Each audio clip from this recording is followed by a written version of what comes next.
అరె కన్న తండ్రికేదైనా నిలువున నీరై కరిగి పరుగున వచ్చే కూతురు పుట్టినింటికేమో తులసి మొలకేరా, మెట్టినింటికేమో గడపకు పసుపేరా.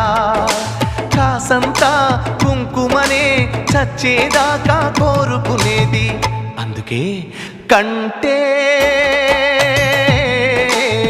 కూతుర్నే కనాలిరా, మనసుంటే మగాడిలా పెంచాలిరా.